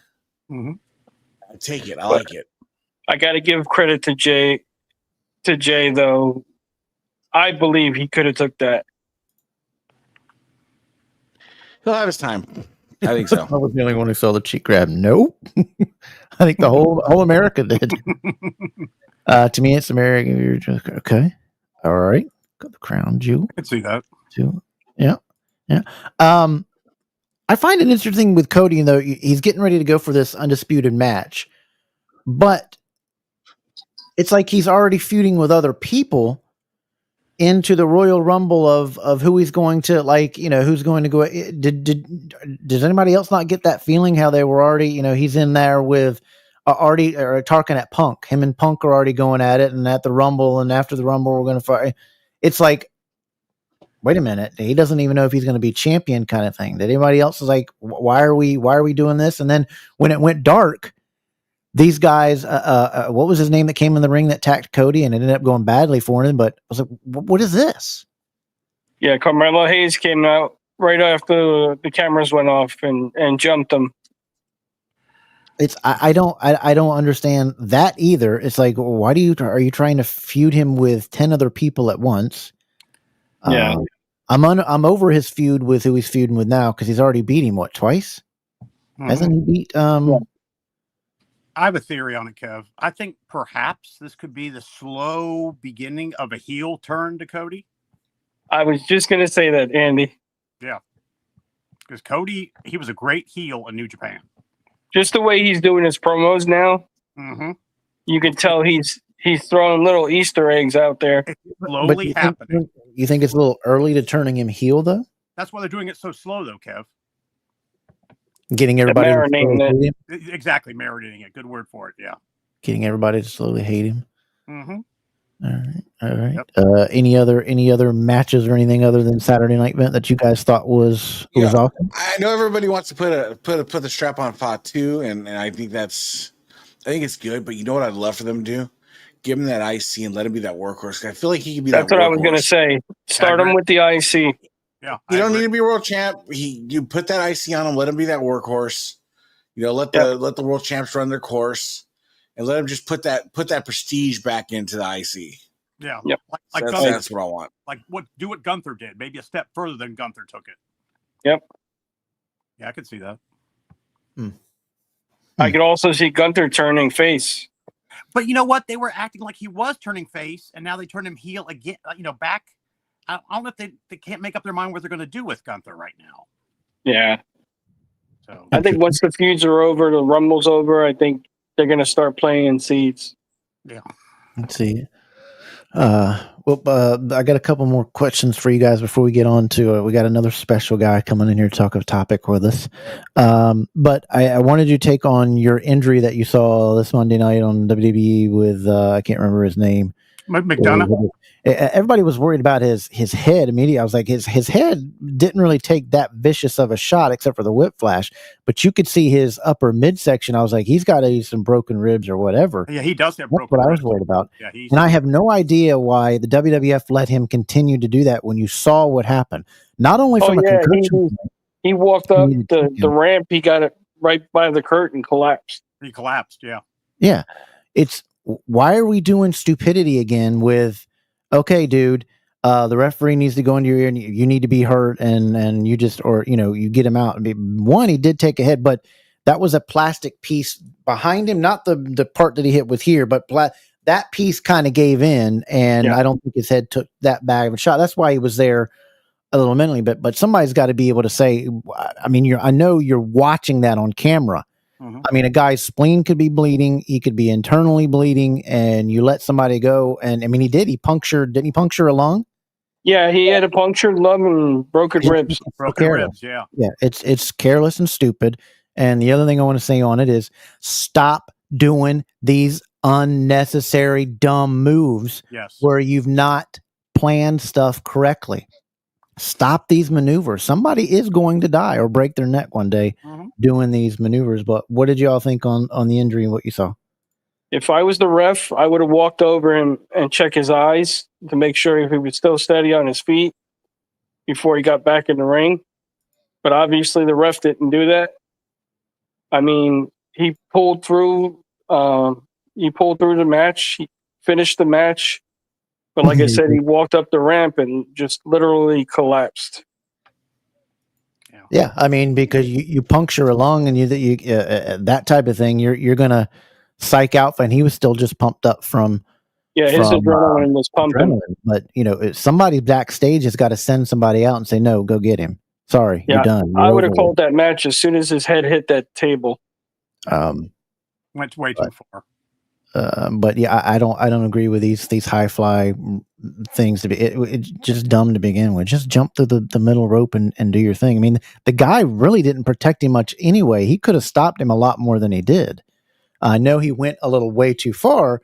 Yeah. But the guy just kind of like, you need to get in front of the guy. You're what's bracing them. You got to get in front of him when that happens. But that was just my thing. But I did see the WWF, and that's a given. But I wish they would have had Ventura on the headset. Get rid of the other blonde-headed idiot kicker that's on every dang show everywhere in the world. I'm just tired of seeing him. I'd rather hear Ventura. But Kev, how did you like how they started the show in Spanish?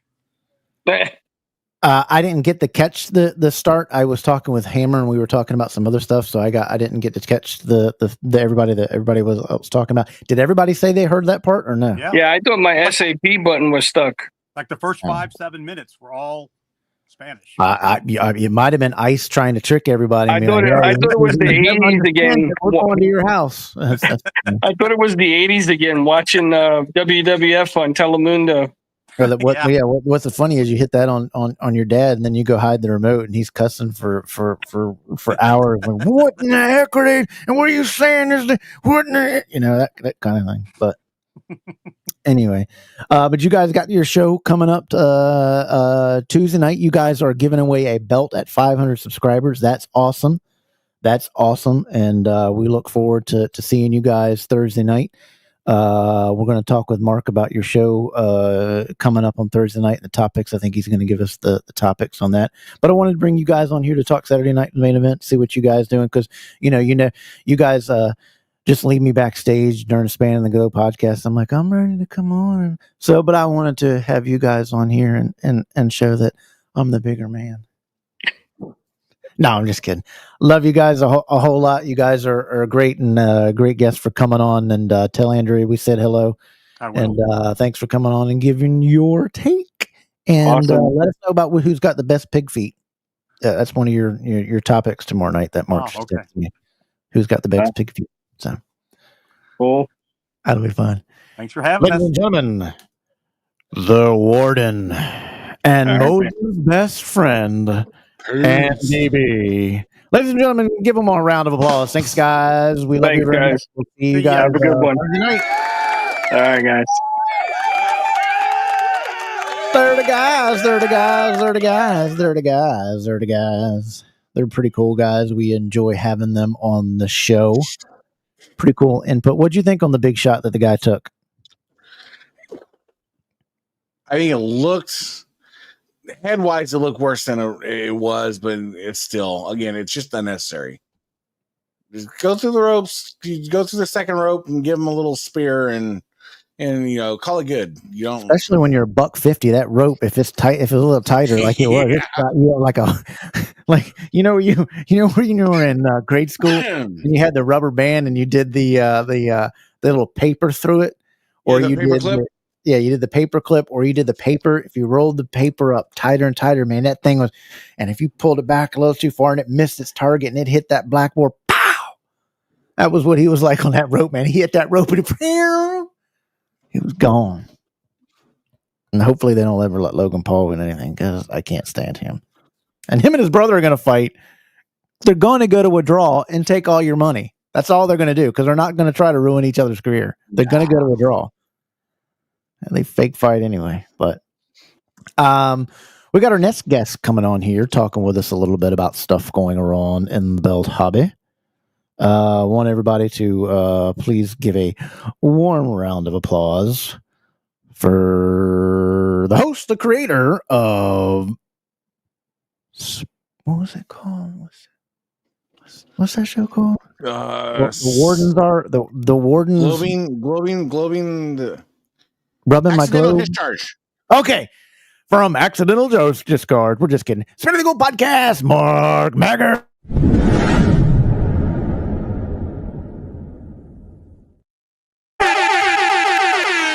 What's up there, Marky? How's it going? Just going for a basketball game. Just not Yeah, did they win? Girls lost, boys won. All right. And that was, you saw your grandson and the boys, right? No, this is high school. He was sitting with me watching the games. Oh, okay. So y'all just instead of watching double drop kick, you're like, we'll just go watch high school basketball. Well, that's my nice. daughter likes me to go with her. She don't like to go by herself, so I go with my daughter. Oh, I gotcha. They let you in free at least because you're marvelous Mark Magger to be like, you let me in free. Oh yeah. You wear the jacket, red carpet, and everything. Get a special box seat and everything. Yep, this is true. What Gamer says, you're only as safe as the guy you're working with in a ring. Yep. Yeah. Yep. Absolutely. I saw the video and I got a question. Why is there a barrier in front of the announcer table? It was a different type of table. It was a harder table. They didn't used to have that type of table. It looked like it was they didn't have anybody planned on going through it that night. Yeah, that's it why. was like a plexiglass type material too. It looked like to me. It really hurt. I know that hurt. He folded like a cheap suit. Yeah. Well, when you're 150 pounds, it don't take much to break you in half. I mean, the guy's not. I think his head weighs more than his whole body does. Yeah. He's got one of his head looks like a thumb. Yeah. Speaking of bodies, did everybody see Tyler and her thing? Yeah.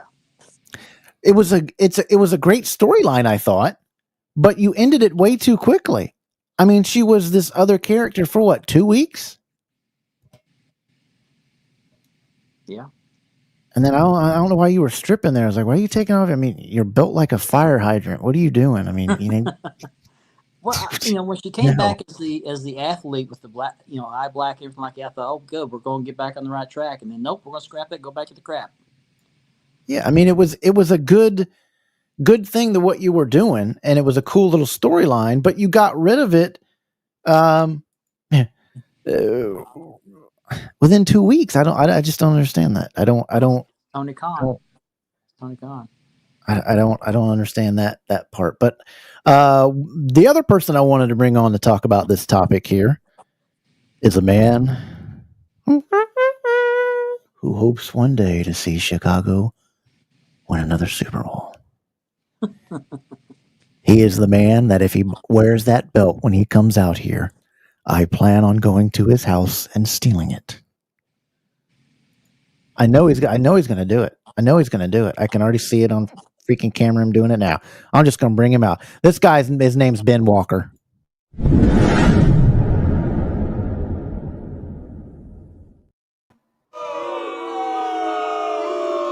I was going to finish the intro because this man needs no introduction.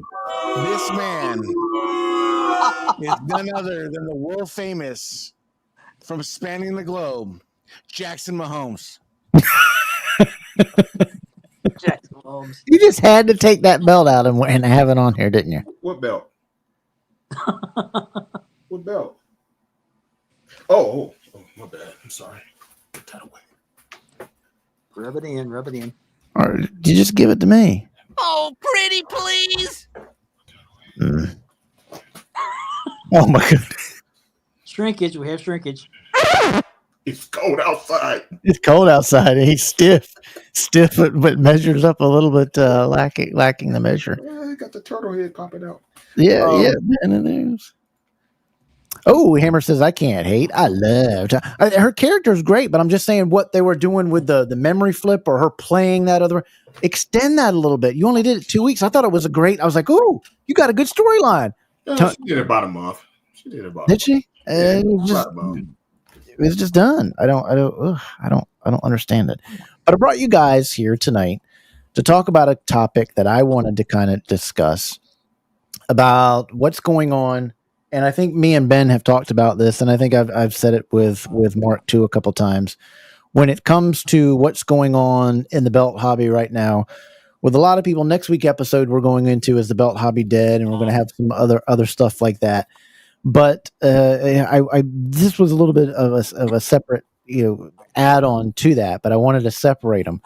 So many people are saying, "Oh, the hobby's dead because things aren't selling, or I can't move something, or I can't do this," and people are like, "Oh man, the belts are too expensive," and this, that, and the other. And then some people, "Oh, well, they're not too expensive; they're just the right price." Well, that's because you're selling them. I wanted to get the hobby's opinion and you guys' opinion.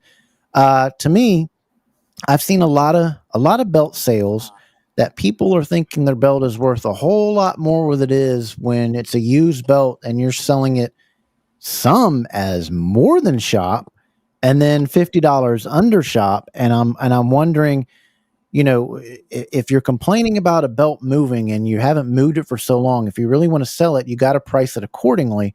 And I'm seeing a lot of used belts, especially shop belts, that are being sold just about the same price as a brand new one. And I think that's where some of the misconceptions and the people are having problems with what's going on in the sales market. And I wondered, what say you? Let's give it up to our chief first. Ben, what do you think about this? Am I seeing right? Am I the only one noticing that, man, some of you guys are even some of these Pakistan, hey baby, I'll be right there. Even some of these Pakistan belts that usually sell for around $350. I mean, people are putting them right back up after 2 years and they're selling them for $325.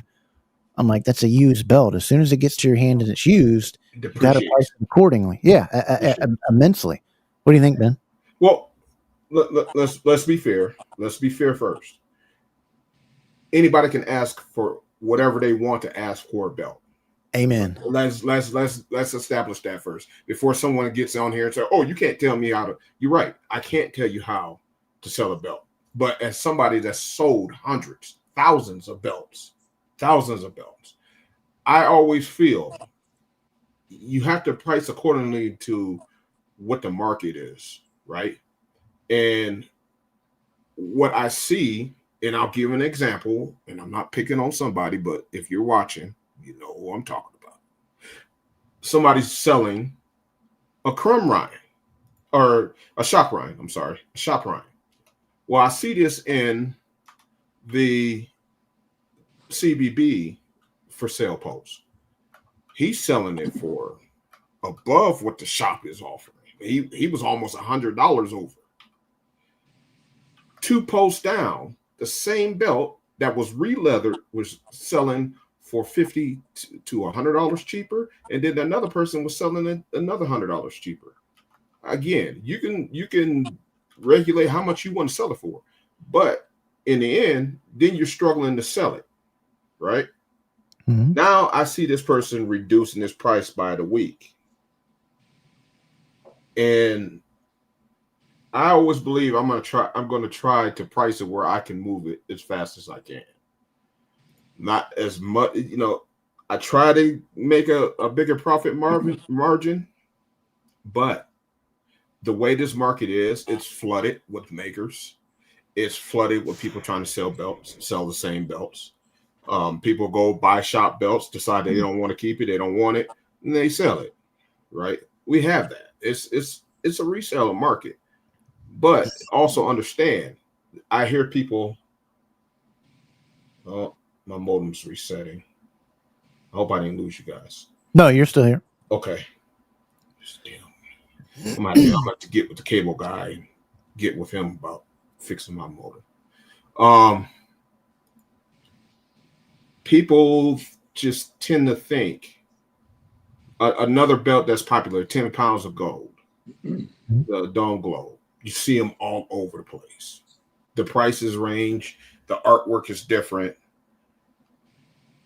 If you look at the comparison, I always try to match an average of what the market is. So on the high end and low end, try to stay in that range. If you're going to complain about not being able to move your belts, then quit reaching for the sky. Right. You know what I mean? Try to make it where you're marketable to sell that belt. And now, like I said, a lot of people do that. And yeah, platinum, exactly. That's the other thing. The economy is bad. Look at the price of eggs right now. Just go look.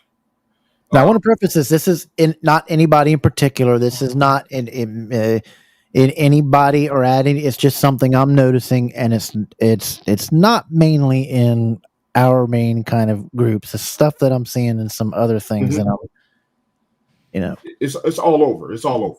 It's all over.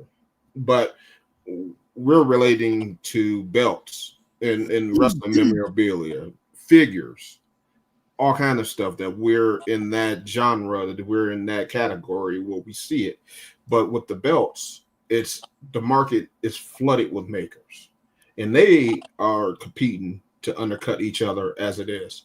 But that also comes with you get what you pay for. All right. The other thing, quit believing that a lot of these makers can make these shop belts, because the shop is making it harder and harder for them to make it. That a lot of that artwork is not even close. Example given the world heavyweight title with the Rafiki at the bottom of the belt. A lot of the market is just flooded with, I don't want to use the word, but it's garbage. You have to know what you're dealing with. But overall, you want something that's close or good quality, you're going to pay for it. But also, when you're trying to resell it, when I try to resell belts out of my own collection, I depreciate the value. They don't gain value, especially the boots or the overseas belts. They don't. I don't see it. But it's also is as valuable as you pay for it. That's what that comes along with too. Whatever you paid for that belt, that's what it is. Right. Mark, what do you think on this? The belt price is too high. The economy of the belts right now. What's your overall opinion? Well, I think, and I know which example that Ben was talking about, and I agree that was way too high. But I think on the average, most belts are probably selling for about right. The only problem is just like he said, the economy's not good. Everybody's suffering right now. We're waiting for the economy to turn around. But I want to add on to that a little bit by saying that I believe that a lot of these people that used to buy belts are finishing their collections. They don't have a need for any more belts. I'm pretty much at the end of my collection, so my collecting days are going to stop. Now I may sell one that I've got to maybe get another better version of it, but I think it's just slowing down for people who are filling their collections up. They're done. You can only collect so many belts, I would think. I know people that have 108. Yeah, man caves full of belts. But I don't want to do that to my family when I pass away. They're not going to be able to sell these things for what they're worth. So I'm limiting my collection. I'm sure a lot of people are too. That's another aspect of it. All right, Ethan, what's your take on it? I think it's a amalgamation of a lot of things. It's economy. It's the market saturated. There's just a lot going on right now. I mean, the economy sucks.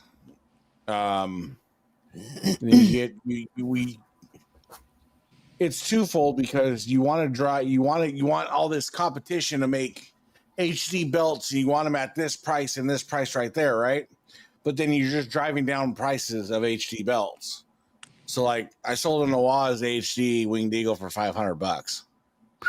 Like that's he sells for what, $850 or $1,000? Yeah, it was like $850. Yeah, $850. And that was just 2 years ago. Yeah, but now you can get a pinfall belts HD on Mendoza leather for $750. $750. Yeah. So you want, but then you kind of have to understand the back end of what you're wanting. Yeah. And then, like you said, you take economy into it also. Yeah, I think it comes to where your belt is, how long you've had it, the condition that it's in, and your need to move it. But the things that I'm seeing, I think some need to tone down is it comes to the shop belts. I'm seeing a lot of shop belts being resold after somebody has had them. I don't know how long they've had them, or some seem okay condition or whatever, but you're still not going to want to get somebody to buy that for $50 and $60 less than what they can get it for brand new. And I'm just not understanding. I know it's great condition, this, that, and the other, but somebody's got to go through you who may not know. Somebody's got to pay for the shipping. Somebody, or they get a brand new one that if there's an issue with, they can automatically go to Fanatics and say, send me another one, and they'll do that. And if there's an issue with you, it might not happen when you can say, well, you saw the pictures and you saw this. And if it's the same way, then you're stuck with it. And my more beef comes with these shop belts that I just see that are constantly being sold at the price that they are for brand new. And I can't understand, when I'm ready to sell a belt, if I'm ready to move it and I want to move it, I'm going to price it accordingly to move it and be done with it. And say I bought it for $1,000, I know that I'm going to be selling that belt for $650 or $700. And I just wish some of the others would understand that. I think things are priced accordingly with, some of the Pakistan belts, but it's just the shop belts that I'm just understanding. I was like, why do you think that belt? Didn't we see one the other day? Me and Ben, we were talking about that somebody was selling it for more than what the shop was too. Yeah. Dude, I posted an up, down belt tonight that I'd be ecstatic if I got $200 for shipped. And that's one of the more rare belts we even see anymore. Yeah. Now that is true. Now people don't have. Now I understand, and that comes in the realm with me that there's still going to be a lot more in the market because people don't have them, this, that, and the other. But from that side of it, that doesn't explain why somebody's trying to sell something for what it is in the shop price. But there is going to be a lot of belts because the market is soft and whatever. But it's going to keep being this way. I think even when the economy picks up and people have more money, there's still going to be a ton of belts out there because these guys in Pakistan are still putting them out. I mean, you got to look, the belt hobby for Pakistan and boots really shot out. 2018, they started getting and going, and then they were flying belts out during COVID. And the more they put out, the more that there's going to be out there. And you got to understand that drives the price down. Yeah. I mean, look what a used classic Shields now goes for. They used to get exactly what they went for new. When those belts used to be $1,250 brand new, they would go for $1,250 to $1,400, even $1,500, depending on the belt. Yeah, still brand new. I flipped them for more. Yeah. Mm-hmm. And now they're going for under $1,000 easily, $750, $800, I'm saying. And that's what people need to understand. That there's so many of them out there now. You're not going to get what you're, even though it's a high quality and valued belt. You know. Look at a great example: brass belts compared to what zinc belts were. Remember how spaced out that price difference was? Well, now that gap has closed, and now it's closing between zinc and CNC belts. In these HD belts, those prices are starting to come down because there's more in the market, more people in the market that want them. Yeah. And so these makers have also recognized that, yeah, we're gonna have to come down a little bit so I can get more out to sell. But there's also that problem where you gotta watch what you pay for. I can agree with that. Yeah, that was a good comment, Kevin, that was just up there. But it you know,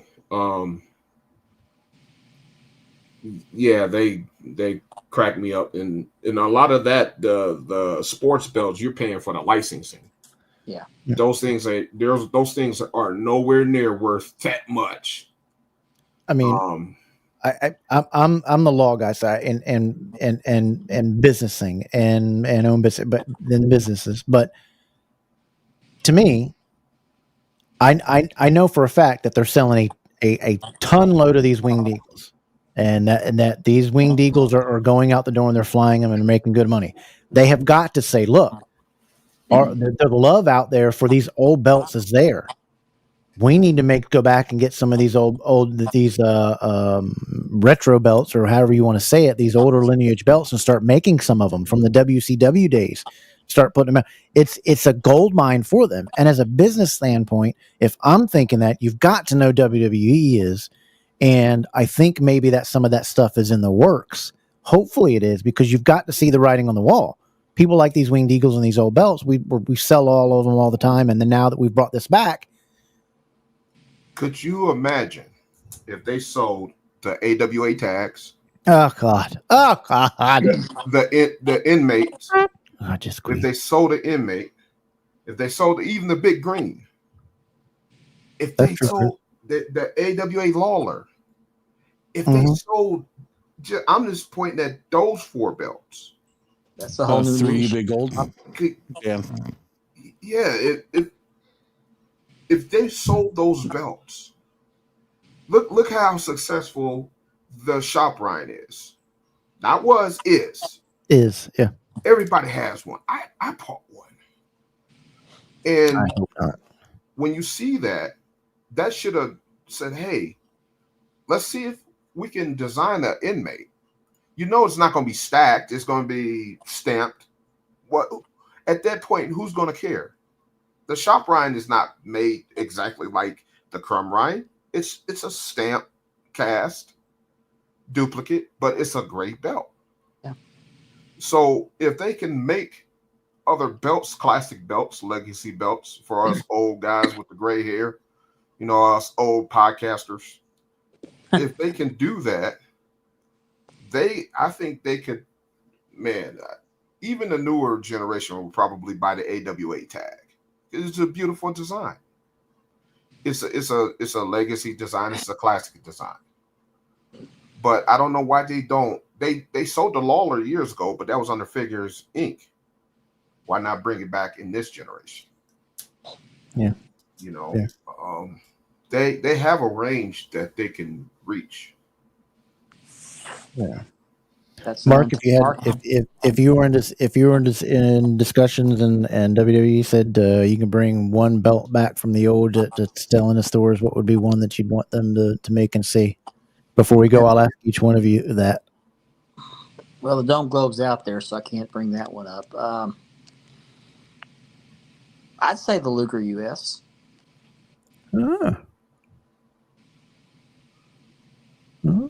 Ben, what do you think? He's taking the Luger. I already answered that question. Inmate. The inmate. I'd bring in the inmate. Ethan's twirling it. Ethan's twirling it. What do I got? What you got, Ethan? I don't know. I'd probably have to go with something easy, but like I go like a Hogan 85, 86. The 85, the silver and black. Something nice, classy, elegant.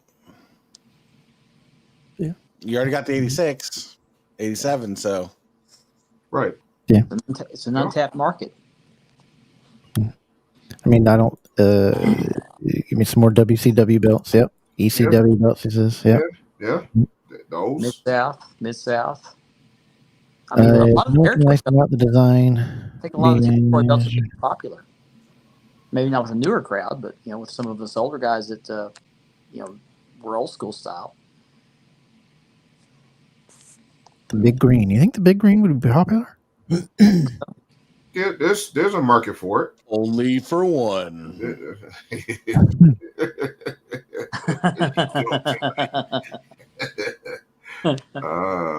Not gonna touch that. It just depends on the design, and then they're not going to use much of the logo anyway. But Milliken doesn't own many of them, and people think that he owns a bunch of them. But he doesn't. They're the ones that we've talked about. They can be made. Right. Even just upgrade what you're doing. Mm-hmm. Let's bring a Master Series back. Do something like that, because you as nice as the Winged Eagle is from a shop now, you can make it nicer. Mm-hmm. As nice as the Hogan 86 or the Andre is on the shop, you can make it nicer. You can deepen that etching, put a nicer strap on it. Wish we could have the WWF logo, but you can't. But have a Master Series of the old stuff. Your block logo Big Eagles. Have a premium series. Yeah, as somebody that's owned and does own the FWF and the WW, that doesn't bother me too much. If the belt is great, it doesn't bother me too much.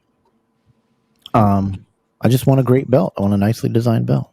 But I want to thank you guys for coming on and discussing this topic. It was an interesting topic and something that we've all talked about privately, and I've talked a couple of times with Ben. But I appreciate you guys coming on here and debating this topic and with our crowd.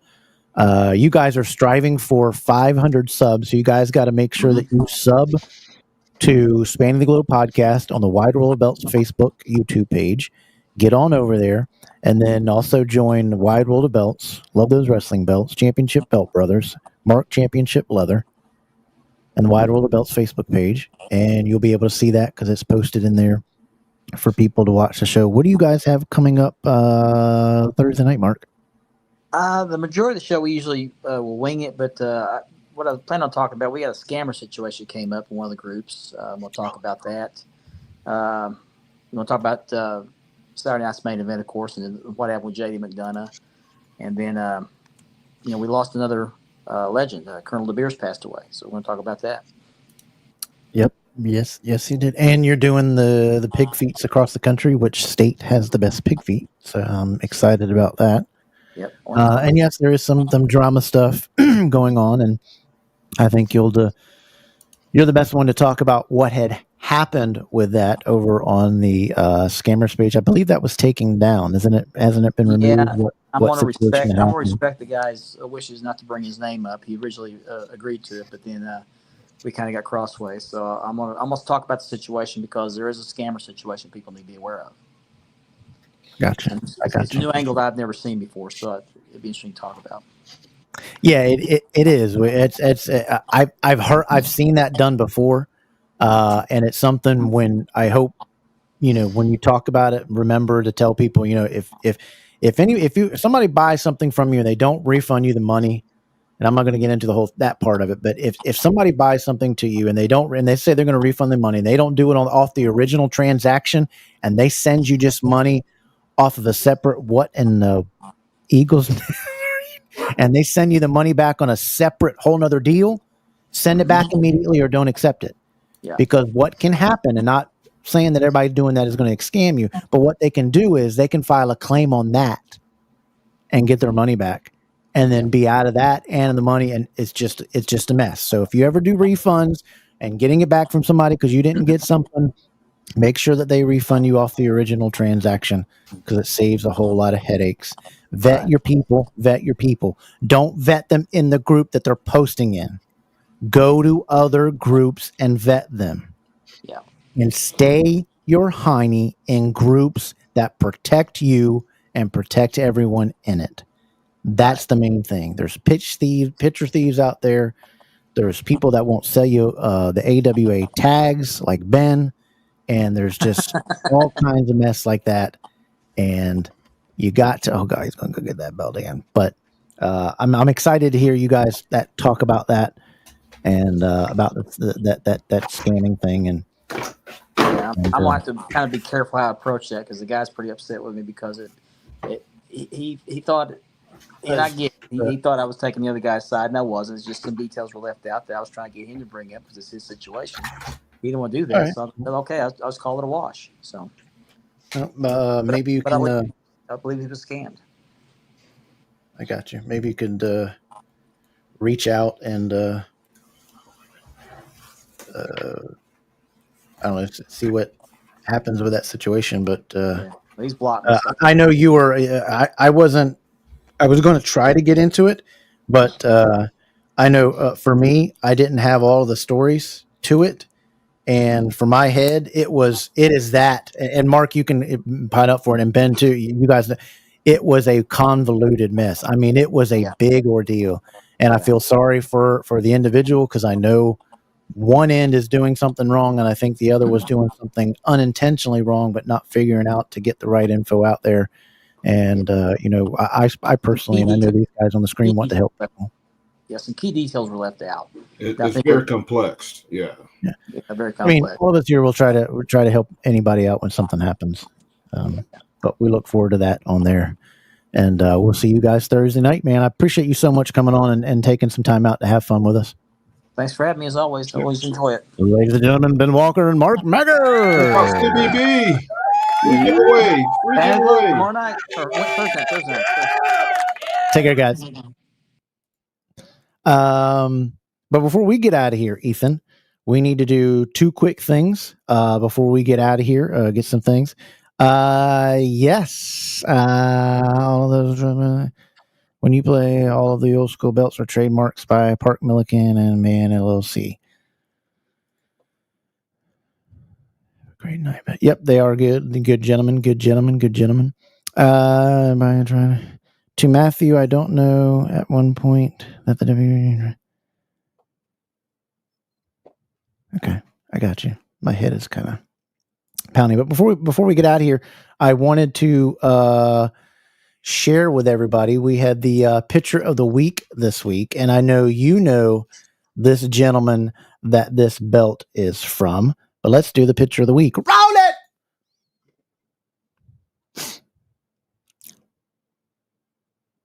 Roll it!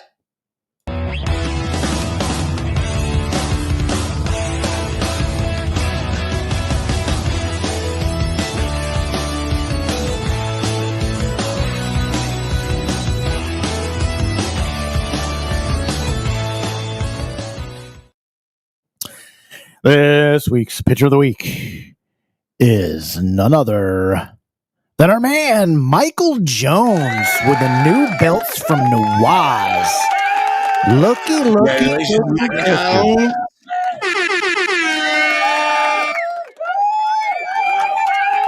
How awesome is that? Glory. I know he was excited. He was talking about that when he was on the show here, and he sent me these pictures. I was like, pictures of the week, baby. I mean, he sent me individual pictures, but I had to put both of them in there. TNA just knocking it out of the park with absolute gorgeous belts. And these are made by none other than Nawaz. Absolutely spectacular belts. Great picture laying it out. I wish I was laying right there on the floor with both of them. Indeed. Such beautiful pictures. Give it up to Michael E. Jones for Double Dropkicks picture of the week. And then the last thing we have is Mr. Hernandez had sent me something that he wanted to go up in the DDK belt bar.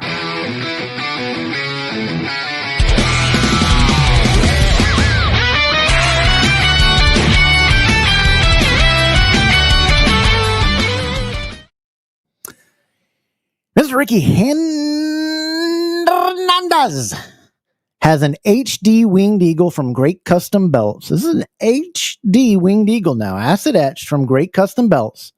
The And somebody 8mm side mentioned bars. this, yes, somebody mentioned this in a comment. The round cut, it's a cut I like. $375 shipped to your door. That's a pretty good doggone deal. It even has the relief plate on there for the world. So if you're interested in this belt, help a brother out. Ricky Hernandez of Hernandez Do Stoning. Is that how he says it?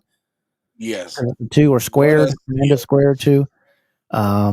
Hit him up. He's got HD wing eagle from Great Custom Belts. $375 shipped. Somebody mentioned that in the comments, and yeah, that's a pretty good steal of a deal. Don't you think so? No, that's a steal. If I wasn't buying Voltrons right now, I'd jump all over it. Yeah. Oh, I wanted to show this real quick. Somebody mailed a belt this way. Isn't that fabulous? Isn't that just pretty? That's an interesting package. Yeah, that's how somebody mailed a belt to somebody. When you do that, you're nothing but a...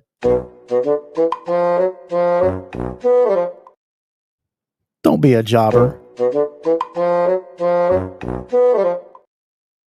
Pack your belt up like you would want it packed. I thought that was one of the Rock and Roll Express lines. He borrowed. Those are Ricky Morton's pants. Ricky Morton was going in the back, and he had 3, and he didn't. He talks about this. He said, "Those are Ricky Morton's." Everybody says that. I thought that was Ricky Morton at the beginning, whatever. Everybody says that, but those are Ricky Morton's pants. He brought several pair that night, and he went in there to look at them, and he says, next thing, he was deciding whatever, and he goes and looks on the monitor. He's like, "He's got my dang pants on out there." That was an awesome move, him going through that middle rope and right on there. He always used to do that. He was a pretty cool jobber back in the day. But Ethan Thompson, I love you, man. We're going to have a great show. We have no guest. It'll be an all-topic show all about the belt hobby next Tuesday night. Is the belt hobby dead? Or is it dead to conmen? Lots of interesting stuff. Lots of interesting takes. Controversial takes. This might be one we get some heat for, but it needs to be said because I'm tired of hearing it.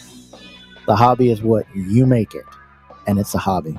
Ethan, I love you, buddy. We'll see you next week, man. Anything else? What you got for sale? What do you have for sale? I got a shop up, down, down in fantastic shape. Just sits in the DTOF. I got the belt bag somewhere. $200 shipped. Let me know. Ooh, say it again. Up, down, down, fantastic shape. I bought it with the intention of I was going to strip it, do a custom paint thing, and never got around to it. So $200 shipped with the belt bag. Good to go. Wow, man. Wow. Love you, buddy. I'll see you soon. Ethan Thompson. I think we've had a fun night tonight. Got to meet... okay. Got to meet Batman. Pretty cool dude. Thanks, Chris, man. You've always been a blast. Thank you all so much. Gamer, Christopher, you guys coming in. Chris, hope things kept with you. Stay positive. Yes, they were great belts, great pictures, great maker too. Nawaz is doing some great stuff. Yep. That you were the one that talked about it, and he had sent me that earlier. That said, "Hey, can I get this on the DDK belt bar?" I was like, "Yeah." It is a great belt. It is a great belt. Yeah, he did. We appreciate it. They're platinum. But hey, I thank every one of you guys for tuning in each week. It means a lot. It juices me up each week to come on here and have fun with you. It keeps me going. It keeps my head working. We've hit 1,000 subs. We're going to keep it pushing forward. We're going to have a new belt giveaway. Get all your friends on here to have a good time. This is a belt hobby. It's for you. The show is for you, about you, the things that you want to hear, and your comments are just important as a guest that we have on here. And we look forward to many great interviews that we've got coming on, plus a new show that is going to debuting this spring. We also got a store, which is some cool stuff. It's not all DVK stuff. It's a lot of T-shirts with belt art on it. It's going to be pretty cool. And the proceeds go to a local animal shelter. But I want to thank each and every one of you for joining tonight. Make sure that you come back next week because it's going to be a great